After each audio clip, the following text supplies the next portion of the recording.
In today's video, we'll be talking about the 14 acts of mercy. The 14 acts of mercy can be split into two sections: 7 corporal works of mercy and 7 spiritual works of mercy.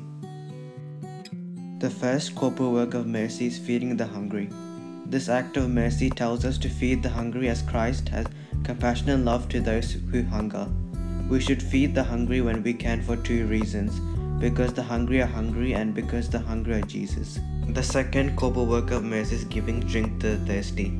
We all need water for survival. Giving drink to the thirsty can also be seen as giving others life. Through it, life is sustained. It is a simple and thoughtful expression of love. The third corporal work of mercy is clothing the naked. Clothing is a basic requirement we all require. It is a basis of self-worth and shows a sign of respect for the person. Jesus challenges us to be much more active in this work of mercy and touch the lives of individuals. The fourth corporal work of mercy is shelter the homeless. Hospitality is a virtue that should be deeply rooted in us. It is biblical in its orientation. The number of homeless people and migrants remains persistently high. Jesus wants us to go and help the homeless by providing shelter to the homeless with great love and holiness of life. The fifth corporal work of mercy is visiting the sick. Making time to be present to a sick person, especially if the person has no one to visit or nothing to give, is an act of mercy. It demonstrates a belief in the dignity of the human person at every stage of life's journey. Our simple visits to such people communicate more than our words. This helps the sick physically, spiritually, or both. The sixth corporal work of mercy is visit the imprisoned. Prison can seem like a place we never want to visit. Choosing to visit those in prison is an act of mercy. Jesus announced that he was sent to proclaim liberty to captives and to set at liberty those who are oppressed. The seventh corporal work of mercy is bury the dead.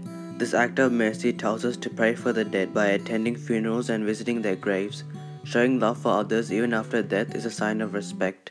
Everyone needs to be treated with dignity they deserve as people created by a loving God. The first spiritual work of mercy is to convert a sinner. This act of mercy tells us to help others see their life situation more clearly and to gently alert them to behavior harmful to themselves or others. It is a work requiring sensitivity and understanding on our part so that we support another person in need. The second spiritual work of mercy is instruct the ignorant. It is an act of love to help others in one way or another to learn the truth they need to know to save their souls. God calls us to grow in our understanding of faith and to help others to do so likewise. The third spiritual work of mercy is to counsel the doubtful. To counsel the doubtful is to give an unsettled person wise advice concerning a spiritual choice. Jesus had great compassion for the doubtful, and with mercy he helped them to achieve greater clarity and confidence. The fourth spiritual work of mercy is to comfort the sorrowful. It is an act of love to help another person in any kind of sorrow and to refrain from doing anything that would unnecessarily cause another person more sorrow. The fifth spiritual work of mercy is to bear wrongs patiently. This spiritual work of mercy received its purest expression in the crucifixion of Christ Jesus. Dear Jesus, give us the wisdom, patience, and grace to stop and ponder the needs of those who are in pain, especially those who harm us. The sixth spiritual work of mercy is to forgive all injuries. It is an act of deep love to forgive all those who have injured us in any way, even deliberately and with malice. Christ demands that his followers have great love and forgiveness for one another, even for our enemies.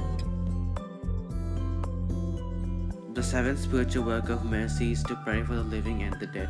Sharing in the communion of saints demands that we pray for everyone. This is a great means of spreading the fires of love to others, whether in this world or in purgatory. These 14 acts of mercy give us a model for how we should treat all others as if they were Christ in disguise.